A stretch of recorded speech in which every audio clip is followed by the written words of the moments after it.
இல்ல இந்த மாதிரி எல்லாம் கேட்க கூடாது. இருங்க நீ இல்ல இருங்க நான் இங்க வாங்க கிட்ட வாங்க உங்களுக்கு பதில் சொல்றேன். உங்களுக்கு வேற இப்படி கொச்சம் போட்டு கிட்ட வாங்க.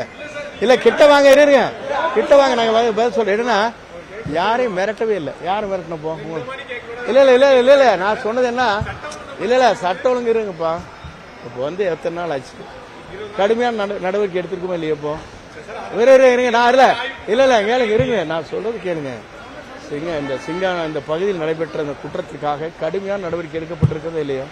உடனடியாக அவர்கள் குண்டர் சட்டத்திலே அவளை கைது செய்யப்பட்டிருக்கிறது. 24 மணி நேரத்தில் அதற்கான நடவடிக்கை மேற்கொள்ளப்பட்டிருக்கிறது. ஆகவே நீங்க பொதுவாக சொல்லக்கூடாங்கிறது எங்களுடைய வேதனை. ஏன்னா இருங்க உரிய நடவடிக்கை நாங்கள் மேறல. நாங்கள் மிரட்ட துணி எங்ககிட்ட கிடையாது. நாங்கள் ரொம்ப சாஃப்ட் நேச்சர். வேற அப்போசிஷன் வருங்க நான் சொல்ற கேளுங்க இருங்க அப்ப இருங்க இல்ல அப்படி தோணியெல்லாம் மாறவே இல்லை. அப்போசிஷன் பார்ட்டியை கூட எங்களை அப்ரிசியேட் பண்ணுவாங்க. எனக்கெல்லாம் நான் அந்த மாதிரி பாணிக்கு உள்ளவன் அல்ல.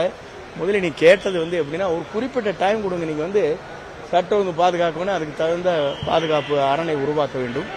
நீங்க இருங்க அது மாதிரி ஒவ்வொன்றும் படிப்படியா இப்போ முதலமைச்சர் செஞ்சுட்டு வர்றாரு. செய்யறதுக்கு ஒரு பிரீத்திங் டைம் கொடுக்கணும் இல்லையா? நீங்க ஒரு வீடு புண்ணியாத்தினி பண்ணிட்டு வீட்டுக்கு போனா எவ்வளவு நாள் ஆகுது போய் செட்டில் ஆயிருக்கு. அதுக்கே நீங்க மாசக்கணக்கு ஆகுது. நீங்க கேள்வி கேட்கறது சுலபம், ஆனா பதில் சொல்றது எங்களை போன்றவர்களுக்கு இருக்கிற கஷ்டங்களை நீங்க உணர வேண்டும்.